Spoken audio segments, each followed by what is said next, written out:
Bueno, estamos a muy buena hora. En esta mañana vamos a escudriñar esta escuela sabática. ¿Qué número de lecciones esta escuela, hermano? La lección número 10. Muy bien. Lección número 10. La muerte nos enseña a vivir.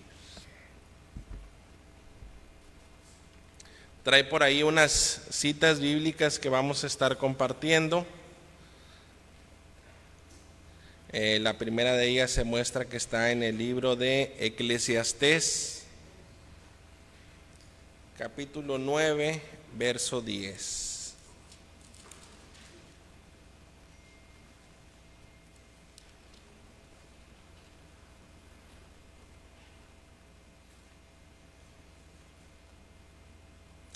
Y bueno, esta lección, hermanos, es una lección interesante, ya que es un tema, hablar de la muerte es un tema siempre interesante, es un tema también quizás para muchos de temor, porque nadie quiere llegar a este paso, a la muerte, le temen a la muerte.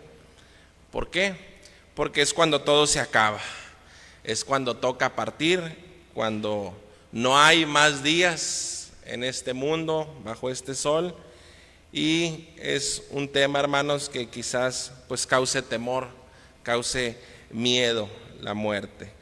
Mas, sin embargo, nosotros sabemos aquí lo que hemos aprendido de la Sagrada Escritura, en la iglesia, en los discipulados, fundamento doctrinal, todo lo que hemos aprendido acerca de la muerte, pues Dios nos lo enseña de una forma más amplia, más profunda y que es parte de esta vida. Y bueno, esta escuela sabática en esta mañana nos va a ahondar un poco más acerca de este tema. La muerte nos enseña a vivir. Es el enfoque que estaremos escudriñando en esta mañana, y dice el énfasis de esta lección que la vida en la tierra es un regalo, ¿con qué? Con fecha de vencimiento, ¿sí? Es decir, desde que hemos nacido del vientre de nuestra madre y hemos llegado a este mundo y tenemos vida, pues bueno, de antemano ya estaba escrito, ¿sí?, que esta vida tiene una fecha de caducidad, de vencimiento, que va a terminar, va a concluir en algún momento que nadie de nosotros sabemos, sino solamente el Creador, el dador de la vida, el que nos regala la vida. Él sí sabe, hermanos, cuánto tiempo nos va a dar de vida en este mundo. Y bueno, el texto base ahora sí está en Eclesiastés capítulo 9, verso 10, y dice de la siguiente manera: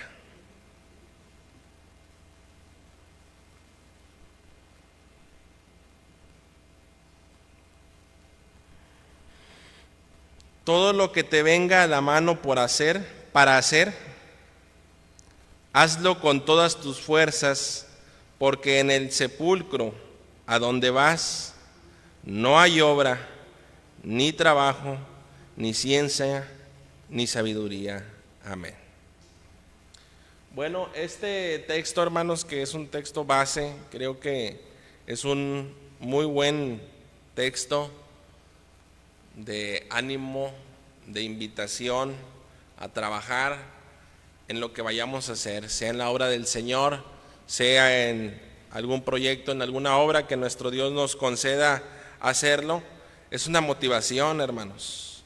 Todo lo que nos venga a nuestra vida, toda oportunidad que Dios nos conceda, nos invita a hacerlo con esmero, a hacerlo de buena gana, con todo nuestro tiempo, con todas nuestras fuerzas, porque más adelante, cuando se lleguen esos días donde nuestra vida vaya a tener vencimiento en esta vida, pues dice aquí que en el sepulcro, a donde vamos, todos sin excepción a este lugar, pues ya no va a haber más. No va a haber más tiempo, no va a haber más obra, no va a haber más trabajo, no más ciencia, no más sabiduría. no hay nada más. El momento de hacer las cosas es ahora que nuestro Dios nos concede este regalo llamado vida. Y bueno, en el objetivo en esta mañana de la lección es entender la muerte según la Biblia como el límite que nos muestra los frágiles que somos, destruye nuestras falsas seguridades y nos ayuda a vivir de forma más consciente, agradecida y enfocada a Dios. Amén. Bueno, este objetivo, hermanos, es algo de lo que les comentaba. Para nosotros que llevamos tiempo, llevamos años de estar en la iglesia, algunos o la mayoría, coincidimos con este objetivo en lo que tenemos de enseñanza en nuestra memoria, en nuestra mente, en nuestro razonamiento. Este objetivo, hermanos, sin duda alguna que es correcto. La Biblia nos enseña, la Biblia tiene un tema acerca de la muerte para despejar dudas, para despejar preguntas que se formulan en el pensamiento humano. Y la Biblia nos orienta, nos muestra cosas acerca de este tema de la muerte. Quizás no del todas, porque estamos limitados. Por algo Dios solamente dejó algunas cosas. Mas sin embargo, como lo dice este objetivo, bueno, la Biblia nos ayuda a entender quizás un poco de este significado de la muerte. Y el mismo objetivo nos está dando a entender por qué no lo dice, por qué la Biblia habla acerca de la muerte. Bueno, es para entender lo frágiles que somos como seres humanos, lo limitados que somos, lo pequeño que es en tiempo duradero esta vida y nuestra dependencia, nuestro agradecimiento al Creador, porque si tenemos vida no es por un arte de magia o porque las cosas se dieron por sí solas, sino porque Dios nos regaló esta vida. Y bueno, ese es el objetivo. Entrando a la narración, hermanos, no sé si hasta ahorita alguien tenga algún comentario acerca de lo que vamos iniciando, lo que va a tratar esta lección. ¿Alguien tiene alguna opinión? Bueno, vamos a entrar a la narración, vamos a ir viendo qué más podemos ir teniendo. Alguien que me apoye, por favor, con el primer párrafo de la narración en voz alta. Gracias. La presente lección no se enfoca en la doctrina del estado de los muertos, sino en el impacto a la conciencia de la realidad de ser mortales. Gracias. La presente lección no se enfoca en la doctrina del estado de los muertos, sino en el impacto a la conciencia de la realidad de ser mortales y la manera sabia de enfrentarla. El tema de la muerte ocupa un lugar central en el esquema teológico y literario de Eclesiastés. No se trata solo de un tema recurrente, sino de un elemento que estructura y revela la visión del mundo del predicador y su comprensión de la condición humana. La muerte no es un problema para resolver ni un misterio a descifrar, sino un dato fundamental de la existencia que delimita el horizonte del conocimiento y la acción humana. Amén. Voy a continuar en la segunda parte de la narración. Dice, el análisis debe comenzar en el repaso de Hebel, término hebreo que se traduce como vanidad, no en sentido moral, sino como lo efímero, lo inacible, lo que se disipa.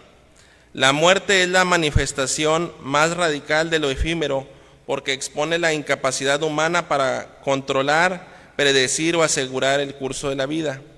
En este sentido, la muerte no solo marca el final biológico, sino que funciona como un límite de lo que podemos conocer más allá de ella. No hay saber posible, excepto lo que la palabra revela después. El autor del libro reconoce explícitamente que nadie sabe lo que ocurre después. Y esta confesión de ignorancia no es un defecto, sino una afirmación deliberada sobre Dios y sus verdades. La muerte revela la finitud del conocimiento humano y la imposibilidad de abarcar la totalidad de la obra divina. Amén. Bueno, voy a hacer una pausa aquí. Me voy a regresar un poquito al objetivo porque me estaba confundiendo y estaba leyendo otra parte de lo que tenía aquí. Y dice el objetivo: comprender la visión bíblica de la muerte como un límite que revela la fragilidad humana, cuestiona las falsas seguridades y abre espacio para una vida más consciente, agradecida y centrada en Dios. Bueno, ahí es casi las mismas palabras de lo que había leído. Nada más quería recalcar un poquito, regresarme conforme a los cuadernillos que tenemos. Y ahora sí, hasta este momento de lo que llevamos dado en lectura, de la narración, del objetivo y del énfasis, en un comentario general, hermanos, pues bueno, de esto es lo que está enseñándonos esta lección. Este es el enfoque, este es el análisis que vamos a estar teniendo acerca de la muerte. ¿Alguien que gusta continuar con la lectura de la narración en el siguiente párrafo que comienza con la palabra el límite? Adelante, por favor. El límite impuesto por la muerte también desestabiliza las categorías tradicionales de la teología retributiva. Eclesiastés confronta la realidad de que el justo y el impío comparten el mismo destino y que la muerte no respeta méritos ni recompensas. Esta constatación no conduce a una negación de Dios, sino a una crítica de las expectativas humanas sobre cómo debería operar la justicia divina. El escritor de Eclesiastés no es un escéptico religioso, sino un creyente realista que reconoce que la providencia divina es inescrutable y que la muerte forma parte de ese misterio. La muerte no debe ser vista como una anomalía dentro del orden divino, sino como un componente esencial del diseño que escapa a la comprensión humana. Amén. Gracias. Dice, el ámbito de los muertos, en hebreo Seol, no es un espacio de continuidad personal, ni un ámbito de retribución después de la muerte. Más bien, es el fin de la actividad humana, un lugar donde no hay obra, ni conocimiento, ni memoria. Esta concepción subraya la radicalidad de la finitud humana y refuerza la idea de que la muerte clausura cualquier proyecto de trascendencia basada en el mérito o la acumulación. La muerte, en este sentido, no es un tránsito, sino un límite definitivo. Sin embargo, esta visión no desemboca en el escepticismo de negar valor a la existencia, precisamente porque la muerte impone límites infraclaves. El predicador invita a una ética del disfrute sobrio, comer, beber, trabajar con alegría y recibir los bienes de la vida como dones divinos. Esta exhortación no promueve el hedonismo, ver el placer como el bien supremo y el fin último de la vida. Más bien, refiere una postura profundamente teológica. El disfrute de lo cotidiano es una respuesta adecuada a la finitud, un reconocimiento de que la vida, aunque breve e incierta, es un regalo, y la muerte, al delimitar el horizonte, otorga urgencia y significado a los momentos de gozo, ya que los días son irrepetibles y las oportunidades no son infinitas. Amén. Bueno, hasta esta parte de la narración, hermanos, creo que aquí, si estuviéramos leyendo, como lo estamos haciendo en este momento, esta parte de la narración de la porción bíblica de Eclesiastés, voy a ejemplificar esto. Si estuviéramos dando lectura, como lo hemos hecho hasta este momento, pero no lo estuviéramos haciendo aquí en el templo, sino, ¿dónde le gustaría? En la Macroplaza, en la Alameda, y hubiera muchas personas que se acercaran. Algunas se acercarían a escuchar esto, algunas otras ya estarían ahí. Vamos a ponerle un número, 50 o 100 personas. ¿Creen ustedes que todos lo discerniéramos, lo entenderíamos de la misma manera? No, no es así. Hay temas de cultura, hay creencias distintas después de la muerte, antes de la muerte y en la muerte, que hemos conocido, que hemos visto, quizás desde la primaria, desde la secundaria, en la preparatoria, universidad, en películas, en la televisión, en comentarios, en diversas doctrinas, que tienen otra postura distinta a lo que estamos leyendo, repasando de lo que conocemos acerca de la muerte en esta mañana, ¿sí? Y si pondría ahorita unos ejemplos, pues vamos a poner muchos, ¿verdad? Que existen cosas después de la muerte, que durante la muerte todavía se puede. En nuestro país, la cultura de, ¿cuándo es el Día de Muertos? ¿El 2 de noviembre? Que se pone ahí en el altar, y el muerto viene y toma ahí la frutita o el pan, etcétera, etcétera. Existen muchas filosofías, muchos pensamientos acerca de la muerte. Y esta lección nos está recordando a nosotros en esta mañana cuál es la verdad que está escrita en Eclesiastés acerca de la muerte para nosotros. La narración continúa, hermanos, diciéndonos que debemos interpretar la muerte como parte del misterio de Dios. El predicador no pretende resolver este misterio, sino vivir dentro de él con honestidad intelectual y reverencia. La muerte en su crudeza obliga al ser humano a reconocer su lugar en el cosmos, no como dueño del destino, sino como criatura finita cuya existencia está en manos de un Dios cuya obra es, en última instancia, inescrutable. En esta mirada, la muerte no destruye el sentido, lo redefine, no elimina la fe, la purifica de ilusiones banales. Amén. Bueno, creo que está muy bien compacta y resumida esta narración acerca de la muerte, hermanos. ¿Cómo debemos interpretarla?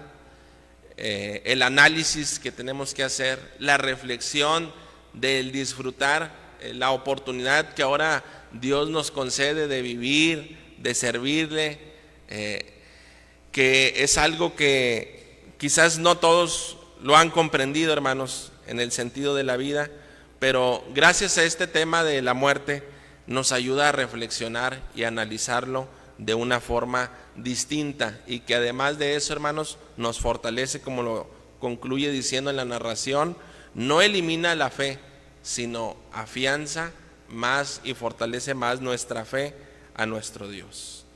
¿Alguien tiene algún comentario antes de pasar al análisis de esta narración? Está alguien en la puerta, hermanos, por favor.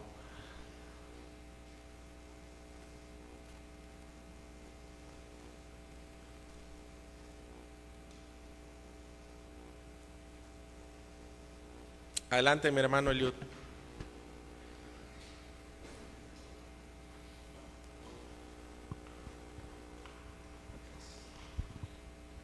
Me llamó la atención un par de expresiones donde primero nos deja claro que la muerte no es una anomalía en el diseño de Dios.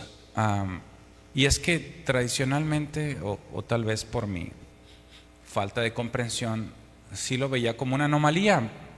Y es que desde el punto de vista de que fue el hombre y la mujer creado para estar en el Edén, o así lo pensaba. Y después del pecado es que viene la muerte, ¿no? Entonces lo veía como una consecuencia del pecado, porque así es como se presenta en diferentes pasajes bíblicos, ¿no? Que por el pecado viene la muerte.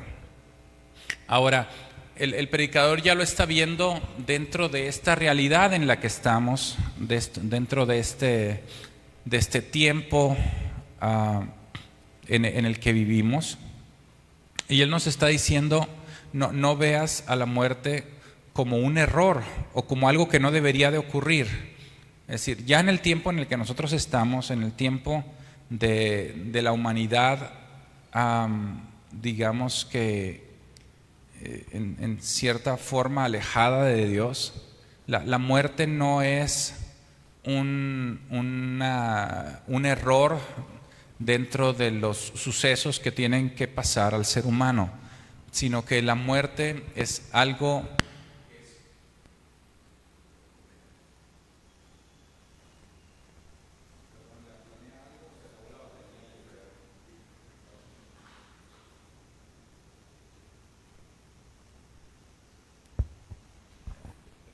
Gracias. Ya no voy. Entonces,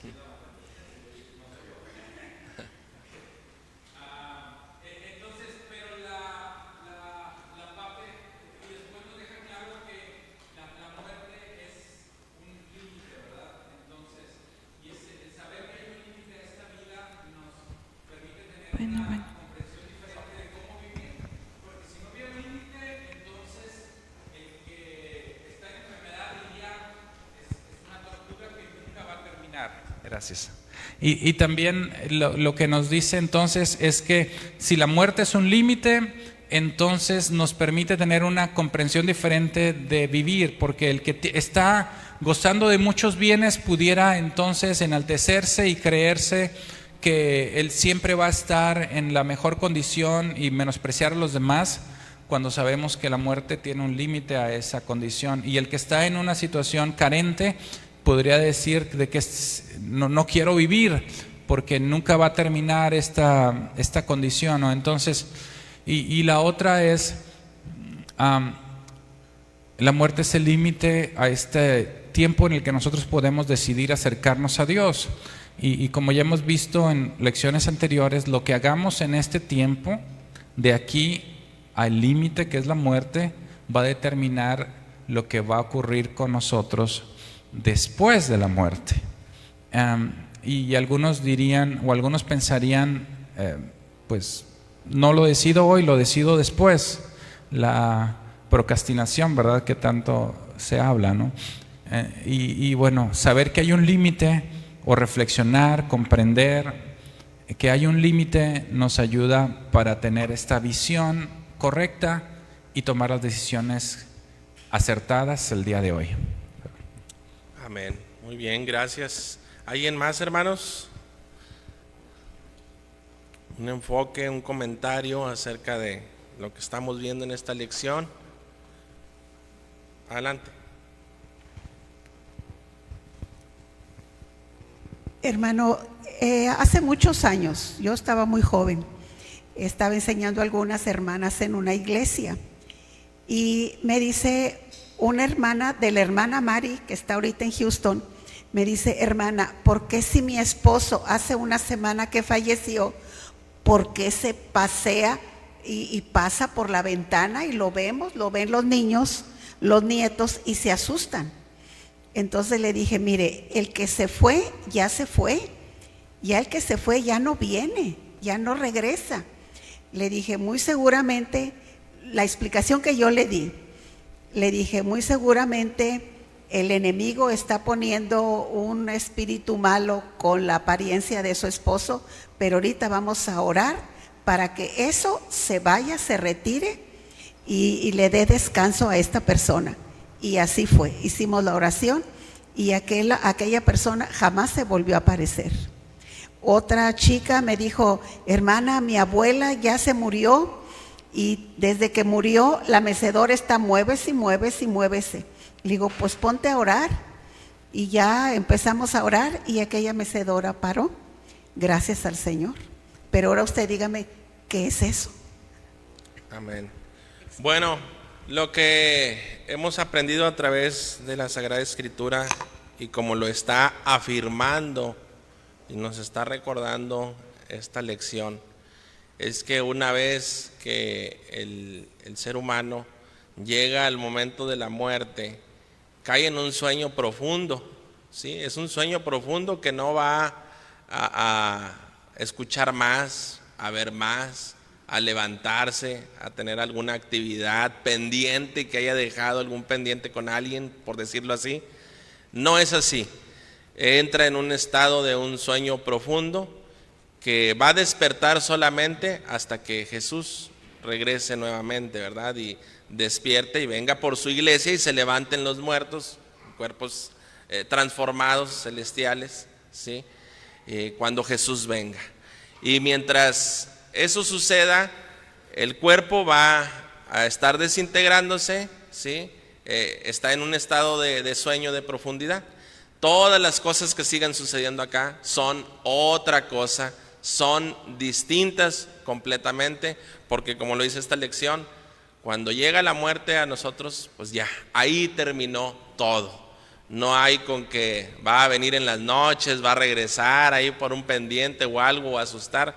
Eso no funciona así, no es así. Entonces, la respuesta que usted le dio a la hermana, pues es correcta, no es esa persona, ¿verdad? No es que esté regresando, no es esa persona. ¿Y cuál sería el proceder? Pues muy bien, es la oración. El proceder ante cualquier situación o circunstancia que altere nuestra paz, ¿sí? Que robe nuestra paz, pues es siempre recurrir a la ayuda de Dios en la oración, ¿sí? Y ya Dios se encargará de obrar en cualquier situación que esté en nuestro entorno o en nuestro hogar. Amén. Muy bien. Llegando al análisis, hermanos, de esta lección, dice que el tema de la muerte en Eclesiastés es una mezcla de realismo, sensibilidad y esperanza. Su teología mira más allá del libro hacia la revelación completa. Número 1, la muerte es el límite que destruye toda pretensión humana de trascender por su cuenta. Número 1, el sabio observa que todo intento humano de controlar la vida es ilusorio. Y por ahí se nos menciona unas citas que están en Eclesiastés. Ahorita las vamos a leer. Dice, el sabio y el necio mueren igual. El justo y el injusto mueren igual. El trabajo, la riqueza y la fama no sobreviven a la muerte. La muerte revela la vanidad. Hebel. Lo incontrolable, lo efímero, lo imposible de retener. ¿Qué aprende de estas conclusiones? Nos pregunta la parte última del verso 3. ¿Qué aprendemos de estas conclusiones del 1, 2 y 3 de este análisis número 1 romano? Y bueno, ahora sí, para poder considerarlo, hermanos, no sé si alguien tenga Eclesiastés capítulo 2, la cita que ahí está, que nos lo comparta en voz alta y posteriormente opinamos todo acerca del punto del número 1 romano.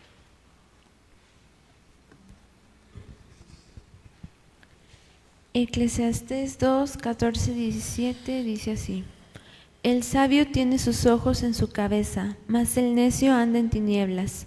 Pero también entendí yo que un mismo suceso acontecerá al uno como al otro. Entonces dije yo en mi corazón: ¿cómo sucederá al necio? Me sucederá a mí también. ¿Para qué, pues, he trabajado hasta ahora por hacerme más sabio? Y dije en mi corazón que también esto era vanidad. Porque ni el sabio ni el necio habrá memoria para siempre, pues en los días venideros ya todo será olvidado. Y también morirá el sabio como el necio. Aborrecí por tanto la vida porque la obra que se hace debajo del sol me era fastidiosa, por cuanto todo es vanidad y aflicción de espíritu. Amén. ¿Alguien tiene la otra cita, hermanos?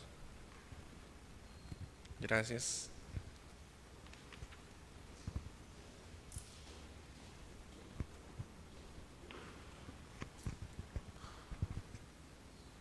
Es Eclesiastés 3, del 16 al 22. Vi más debajo del sol, en lugar del juicio, allí impiedad, y en lugar de la justicia, allí iniquidad. Y dije yo en mi corazón, al justo y al impío juzgará Dios, porque ahí hay un tiempo para todo lo que se quiere y para todo lo que se hace. Dije en mi corazón, es así por causa de los hijos de los hombres, para que Dios los pruebe y para que vean que ellos mismos son semejantes a las bestias. Porque lo que sucede a los hijos de los hombres y lo que sucede a las bestias, un mismo suceso es. Como mueren los unos, así mueren los otros. Y una misma respiración tienen todos. Ni tiene más el hombre que la bestia, porque todo es vanidad. Todo va a un mismo lugar. Todo es hecho del polvo, y todo volverá al mismo polvo. ¿Quién sabe que el espíritu de los hijos de los hombres sube arriba y que el espíritu del animal desciende abajo a la tierra? Así pues he visto que no hay cosa mejor para el hombre que alegrarse en su trabajo, porque esta es su parte. Porque ¿quién lo llevará para que vea lo que ha de ser después de él? Amén. Tenemos todavía una cita más en el capítulo 4, hermanos. Gracias.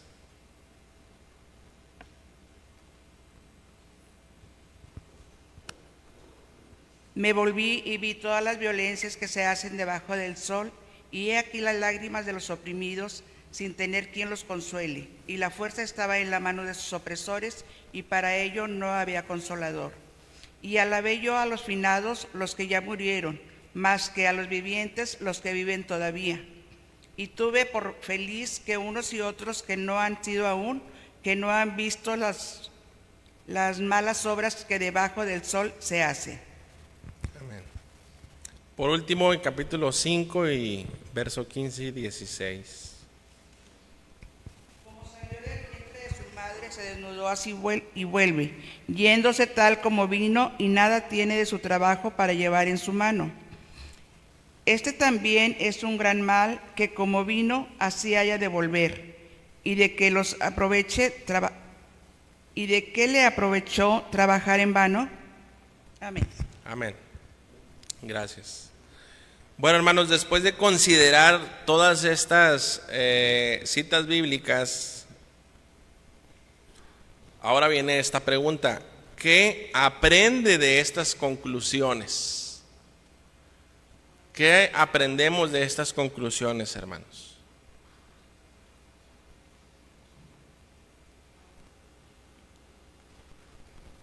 En el mismo título dice que la muerte es el límite que destruye toda pretensión humana por trascender por su cuenta. Y en las citas bíblicas, hermanos, estamos afirmando efectivamente que nada, hermanos, que nada nos vamos a llevar, que nada lo vamos a trascender, porque todo va hacia el mismo punto, hacia el mismo enfoque. Sea sabio, sea necio, es igual. Sea justo, sea injusto, mueren igual. Si es el trabajo, si es la riqueza, cuánto tiempo, cuánto tenemos, todo al final, cuando lleguemos a la muerte, nada de esto nos vamos a llevar. Nada de esto, hermanos, va a trascender. Por más que el ser humano se esfuerce en querer hacer algo, no va a ocurrir, no es así. La palabra está siendo muy clara como el agua, hermanos, hablándonos acerca de la muerte y lo que sigue después de la muerte. Y bueno, aquí hay un pensamiento, hermanos, un ejemplo que quiero compartir con ustedes personal. Yo veía que cuando estábamos en la primaria, pues en los libros de historia,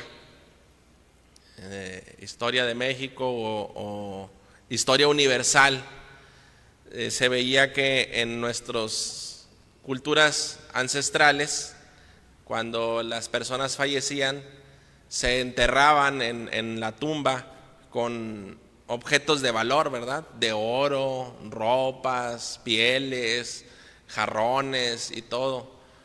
Porque en su pensamiento ellos creían que al morirse pues se fueran con cosas, ¿verdad? Se fueran preparados, se fueran armados, por decirlo así.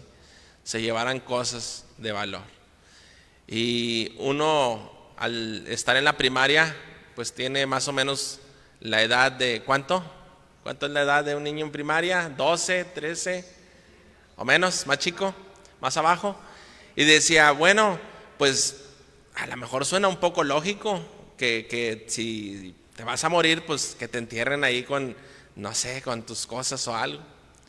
Fuimos creciendo en edad y vimos viendo, fue creciendo nuestro razonamiento y pues nos damos cuenta que eso no es así, ¿verdad?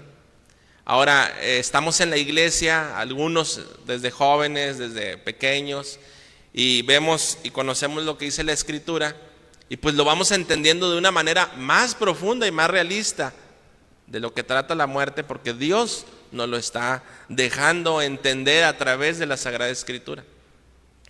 Mas sin embargo, en el mundo, hermanos, en el mundo actual, es increíble que la sociedad siga luchando contra este punto.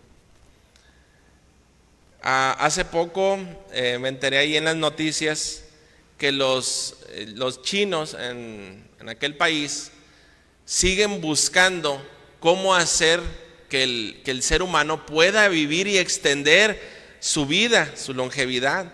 Es decir, ahora la tenemos marcada en un promedio de 80 años a 100 años.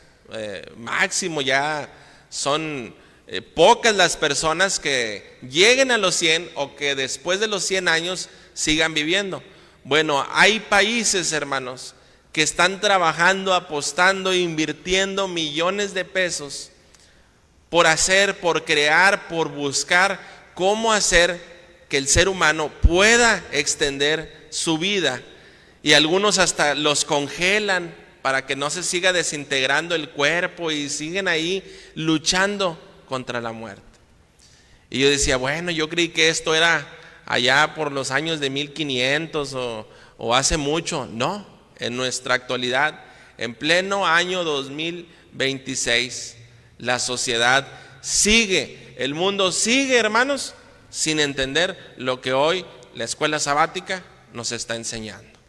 Entonces, para nosotros, si lo vemos de esta manera, estamos siendo realmente bendecidos, hermanos. Bendecidos en la oportunidad en que debemos enfocar este tema de la muerte en nuestra perspectiva. Ver la muerte como una oportunidad que solamente es un lapso de tiempo para trabajar en esta oportunidad que Dios nos regala para aceptar a Cristo en nuestras vidas. Y ahora sí, después de aceptarlo, de bautizarnos, de servir estos días, estos años de nuestra vida a su obra, a su nombre, vendrá una vida eterna que solamente si aceptamos y creemos en el nombre de Jesucristo, solamente así tendremos acceso a la vida venidera. Y bueno, wow, qué interesante, qué fácil quizás lo dije. Mas sin embargo, no todo el mundo, como lo decía, no todo el mundo lo entiende así, lamentablemente. Y pierde su vida, sus años, su tiempo, mucho dinero en intentar algo que solamente va a terminar en vanidad, como lo dice el último punto, número 3. La muerte revela la vanidad, Evel, lo incontrolable, lo efímero, lo imposible de retener. Amén. ¿Alguien tiene algún comentario antes de pasar al número 2?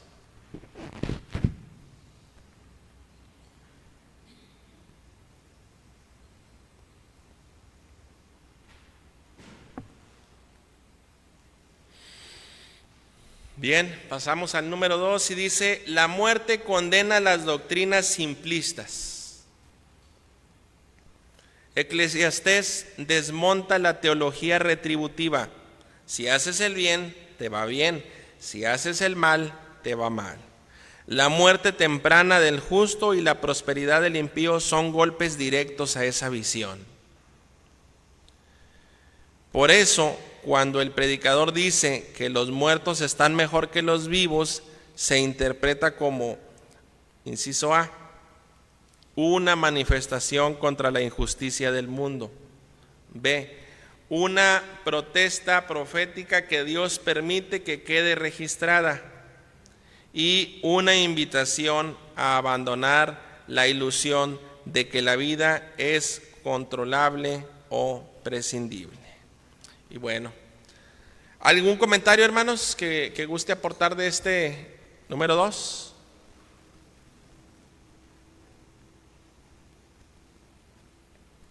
Está muy claro y muy compacto, hermanos, cómo Eclesiastés dice aquí, desmonta la teología retributiva, cómo lo explica el predicador ahí en el, no sé si alguien tenga el capítulo 4, verso 1 y verso 2, que son los que está citando ahí, son simplemente para reforzar bíblicamente.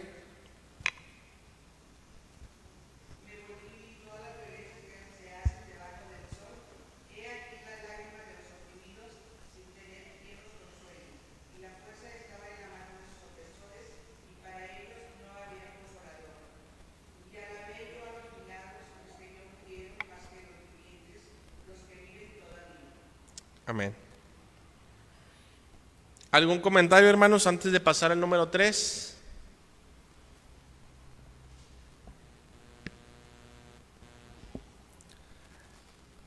Continuando en similitud con este tema, la muerte es una maestra de sabiduría. El texto no glorifica la muerte, sino que desenmascara la superficialidad de una vida centrada en el placer y la evasión. El escritor declara que la casa de luto es mejor porque obliga a enfrentar la verdad de la finitud. Despierta la sabiduría en las decisiones espirituales y en el manejo de los bienes. Rompe la ilusión de permanencia. Ahora dice aquí, exprese sus opiniones sobre estas explicaciones.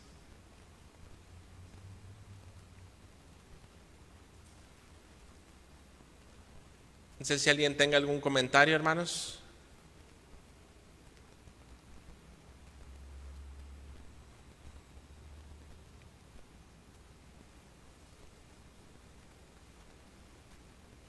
Está en el proyector ilustrando la imagen en un cuadrito rojo, prácticamente 3 palabras, resumiendo así estos puntos. Que la muerte, hermanos, nos obliga, nos despierta y rompe. Y estas palabras, hermanos, pues nos hacen entender aún mejor el significado de lo que es la muerte. Dice aquí y comienza diciendo en el párrafo que el texto no está glorificando la muerte, sino que está desenmascarando la superficialidad de una vida centrada en el placer y la evasión. Nos está dando prácticamente, hermanos, una enseñanza. El suceso de la muerte o el contexto de lo que estamos viendo acerca de la muerte nos está prácticamente dando una enseñanza a nosotros los que quedamos pues en vida acerca de lo que significa la muerte. Dice aquí también que la muerte, así como nos enseña, como es una maestra de sabiduría, lo dice el mismo título, dice que también es una evidencia que la vida bajo el sol es insuficiente, es limitada, es incompleta. Desde la perspectiva, la muerte parece injusta, la vida parece absurda y el futuro parece incierto. Recordemos que Eclesiastés no es la última palabra, sino una voz dentro de un diálogo bíblico más amplio. La muerte vista desde su perspectiva abre la necesidad de una esperanza que él mismo no puede articular. Y bueno, llegando a este punto que es el número 4, Romanos, aquí sí, hermanos, creo que estos incisos me suenan como más comunes, como frases más escuchadas, más trilladas, ¿sí? ¿Cuántas veces hemos escuchado, no me voy a ir a películas o a telenovelas, sino expresiones de nuestros mismos conocidos, familiares, pues que decimos esto, ¿verdad? Que la muerte es injusta, porque a unos les llega desde muy temprano, desde pequeños, desde jóvenes, porque si aún iba iniciando una nueva etapa, se iba casando, etcétera. Porque la vida parece absurda y porque el futuro parece incierto. Mas sin embargo, contra estas expresiones, hermanos, que está aquí, pues Eclesiastés nos está mostrando la profundidad de lo que es la muerte, de lo que es el tema de la muerte. Y está abriendo, hermanos, una necesidad que ahorita vamos a ver un poquito más adelante y lo voy a comentar en el otro punto. Dice que la muerte es la puerta hacia la esperanza que el predicador no describe. Eclesiastés describe la vida tal como se ve sin una revelación clara de la resurrección, pues ésta hallará su plenitud en el Nuevo Testamento. Su visión es honesta pero incompleta. La muerte es un análisis, es un callejón sin salida. Los cristianos debemos escuchar las críticas de Eclesiastés, pero debemos superarlas a la luz de la resurrección. La muerte es un recordatorio de que la vida no se sostiene sola y una invitación a buscar a Dios más allá de la vida bajo el sol. Amén. Hasta este punto, hermanos, de los incisos romanos, los números romanos, ¿alguien tiene algún comentario?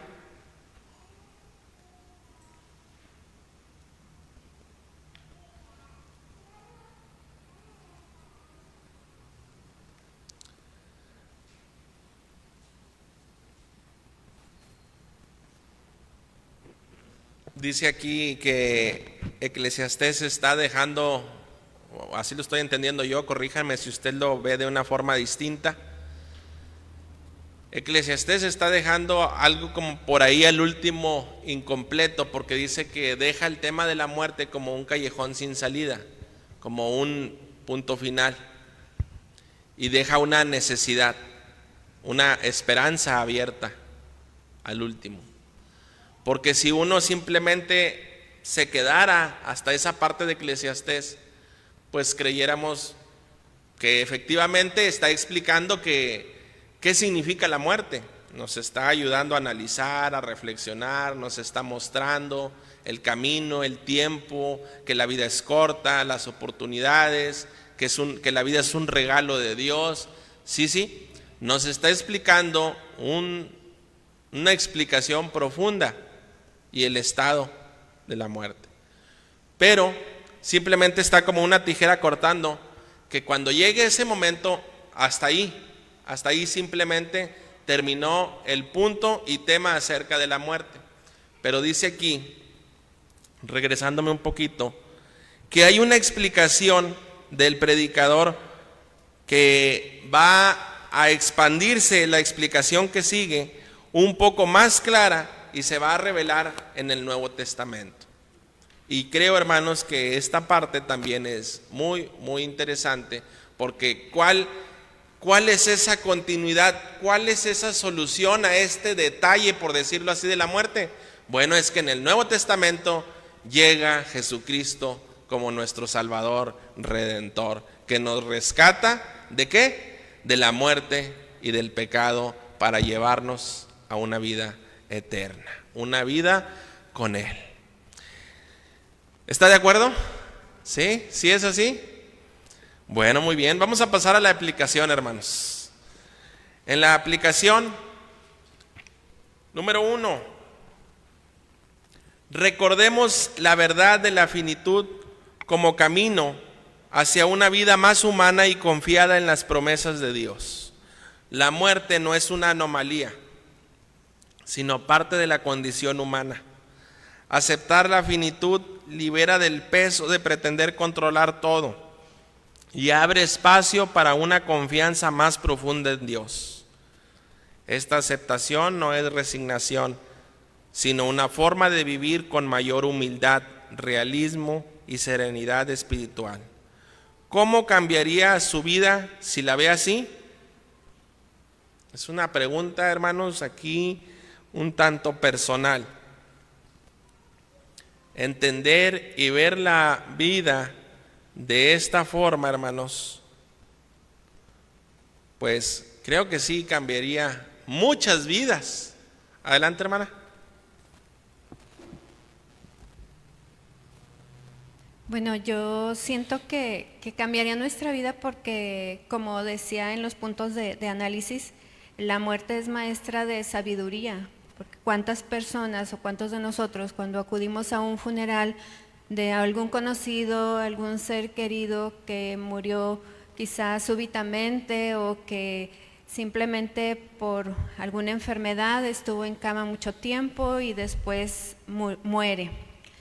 Nos ponemos a reflexionar, nos ponemos a pensar de la finitud de nuestra fragilidad humana y cuando nosotros elevamos ese pensamiento o esa reflexión nos trae sabiduría, pero cuando lo empatamos con el conocimiento de Dios, con nuestra esperanza, entonces nos cambia la vida. ¿Por qué? Porque nosotros entonces volteamos a ver a Dios, a tener más confianza en Dios y a saber que nuestra vida depende de Él.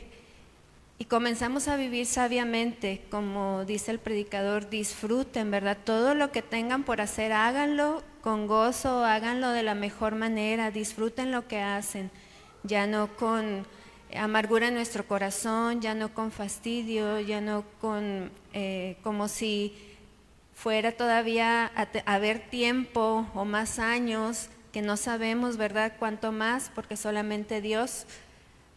Y viendo que la muerte no es un error o que no es algo, una anomalía, sino que es parte de nuestra fragilidad humana. ¿Cuántas veces no hemos escuchado esa frase que dice, lo único que tenemos seguro en esta vida es la muerte, ¿verdad? Porque todos vamos para allá.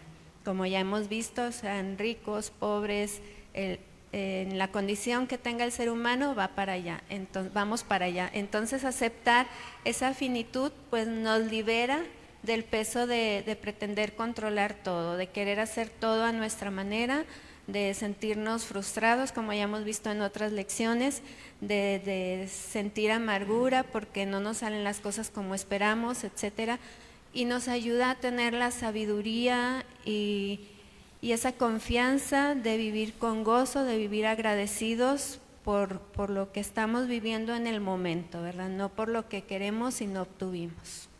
Amén. Muy bien, muchas gracias. ¿Alguien más, hermanos, que guste comentarnos algo de lo que hemos visto hasta ahora en la lección?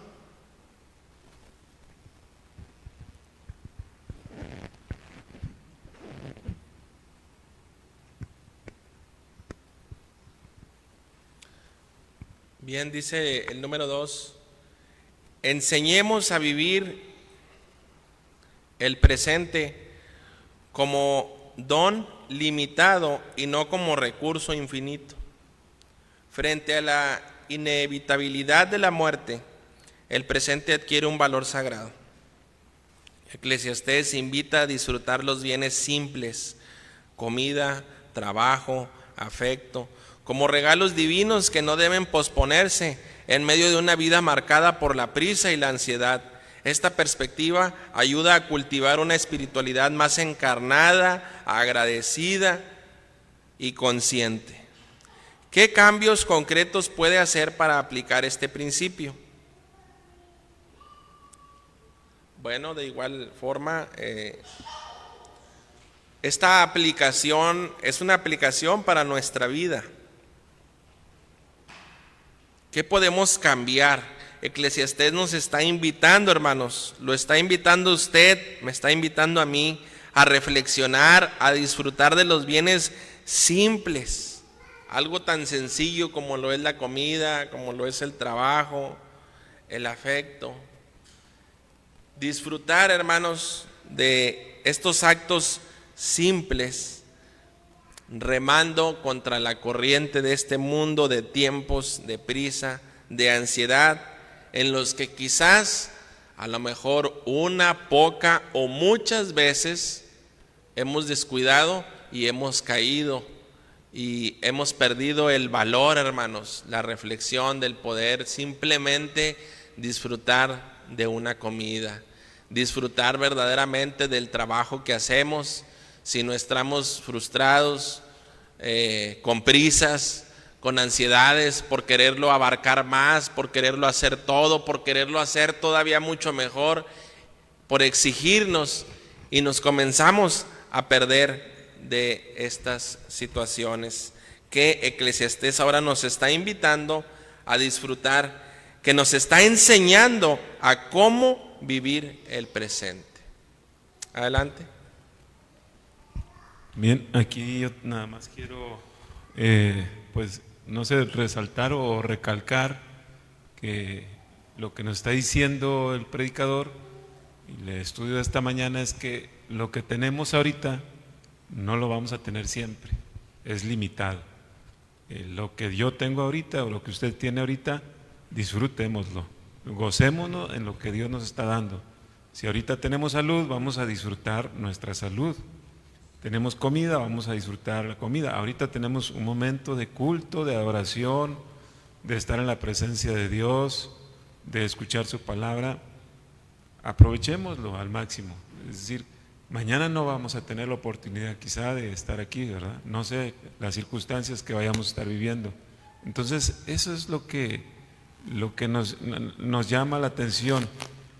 Hay un texto que dice ¿de qué le sirve al hombre ganar el mundo entero si se pierde a sí mismo? ¿Verdad? Entonces queremos tener, queremos lograr, queremos atesorar y no disfrutamos el momento, ¿verdad? Entonces, este momento que yo tengo con ustedes es único. Estamos juntos como iglesia, estamos juntos como familia. Somos diferentes familias que al estar en Cristo Jesús nos unimos y podemos escuchar la palabra de Dios. Vamos a disfrutarlo, ¿verdad? ¿Y qué impide que lo disfrute? Bueno, mejor estoy pensando en el día de mañana, lo que hice la semana pasada, o simplemente mis problemas los traigo aquí en mi mente y los ando cargando y no me dejan disfrutar lo que ahorita tengo. Entonces ahí es donde vas adquiriendo esa sabiduría. Y como decía ahorita mi esposa, bueno, vas a un funeral y ¿qué te enseña estar en un funeral? De que la vida es limitada, ¿verdad? Que ahorita la tienes y mañana no la tienes. Entonces tú sales pensando, tengo que disfrutar lo que Dios me dio, a la familia, a la gente que me rodea, lo que tengo. Y sales meditando, ¿verdad? En lo importante que es la vida. Y valoras lo que ahora tienes. Amén. Amén. Muchas gracias. Así es, hermanos. Dice el número 3. Acompañemos el duelo con honestidad, sin fórmulas fáciles ni explicaciones evasivas. La muerte genera preguntas que no siempre tienen respuestas claras. La sabiduría bíblica incluye el lamento y la protesta, mostrando que la fe no exige negar el dolor.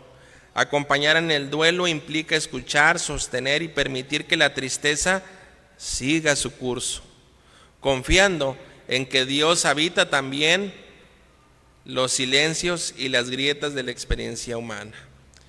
¿Cómo podemos crecer en sensibilidad ante el sufrimiento de los demás?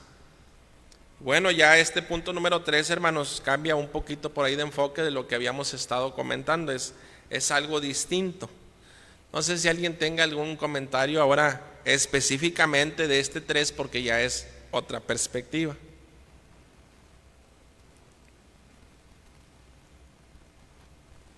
Hermano pastor.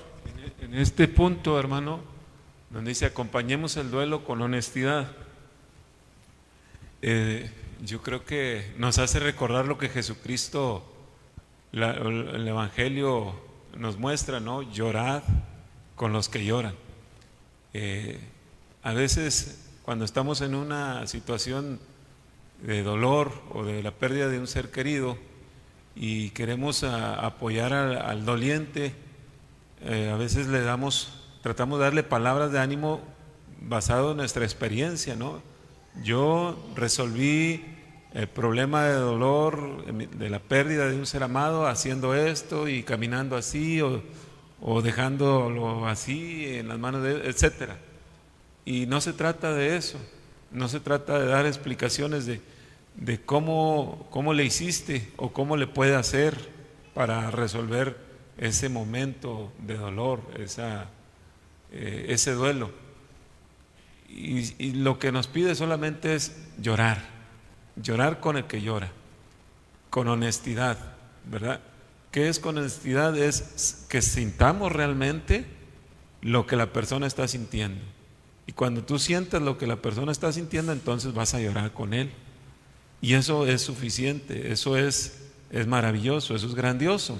Eso es poder entender al que tuvo una pérdida, ¿verdad? Entonces, nos equivocamos, sí, nos equivocamos con fórmulas fáciles, diciendo, mira, vas a salir adelante, haz esto o practica esto. Y hay que estar ahí en el dolor, simplemente sintiendo el dolor, siendo empático, más que empático, o sea, realmente sentir lo que el otro está sintiendo. Amén. Gracias. Es muy importante, hermanos. Este punto número 3 sí me llama a mí la atención en el sentido de que muchas veces no sabe uno cómo reaccionar, qué decir o qué hacer. Así es, hemos estado mucho tiempo en la doctrina, en la iglesia, y sabemos que el libro de Eclesiastés está ahí, por Proverbios, etcétera. Pero cuando vamos a un funeral, hermanos, como decía nuestra hermana, no sabemos qué decir. A veces llegamos y decimos buenas tardes o buenas noches cuando llegamos allá al funeral, si es de un vecino, de un familiar, y pues algo de bueno no va a tener porque está la familia en un momento de duelo. Y a veces llegamos y nos acercamos al familiar más apegado al que falleció, y no sabemos qué decirle, si le decimos ánimo, si le damos unas palmadas, si le decimos esto va a pasar o pronta resignación. No sabemos a veces qué expresar. Y este punto número 3, como lo decía nuestro hermano pastor, así de simple nos enseña, hermanos, a acompañar honestamente, como lo dice aquí el punto, acompañar en ese momento de duelo, de pérdida momentánea y de tristeza. Hacerle saber, hacerle sentir a esa persona que estamos acompañándole en ese momento difícil y triste para él y para la familia. Y claro que hay momentos también de palabra de aliento, diciéndole que en Jesucristo hay una esperanza, ¿verdad? Que no todo termina ahí en ese momento. Hay palabras, pero sí, este punto número 3, hermanos, es importante saber que el dolor no se debe evadir, que esos momentos es no llores, no te rindas, levántate. No, sino debe fluir, como lo dice el punto número 3. Dios también está ahí en esos momentos nublados, tristes y oscuros. La presencia de Dios nos acompañará a todos por igual en esos momentos. ¿Está de acuerdo? Amén. ¿Alguien más? ¿Algún comentario del punto número 3? Dice el número 4, fomentemos una ética del disfrute responsable como respuesta a la fragilidad de la vida. Ante la muerte, la respuesta bíblica no es el miedo ni el exceso, sino una alegría sobria y agradecida. Eclesiastés propone un disfrute que honra a Dios, que reconoce los límites y que celebra la vida sin caer en el hedonismo ni en la negación del cuerpo. Esta ética del gozo responsable fortalece la resiliencia espiritual y promueve una vida más plena y equilibrada. ¿Cómo podemos expresar el gozo santo? Es una pregunta, hermanos.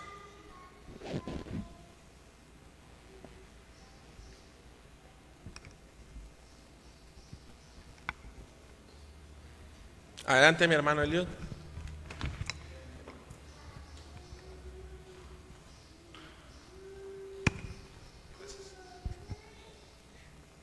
Bueno, es una realidad que la muerte es el final de esta etapa, ya lo hemos comentado. Y entonces, ¿qué hacer de aquí a que lleguemos a ese límite? ¿Qué hacer de aquí a que lleguemos a ese punto?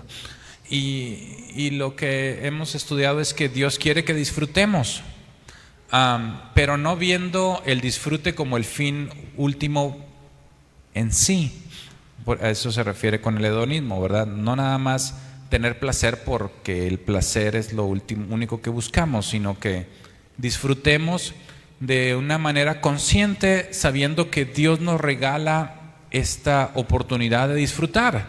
Entonces, creo que lo que nos toca es, y a lo mejor voy a ser muy repetitivo incluso con lecciones anteriores, lo que nos toca es aprovechar el día de hoy, disfrutar el día de hoy, ¿verdad? Disfrutar lo que voy a hacer el día de hoy.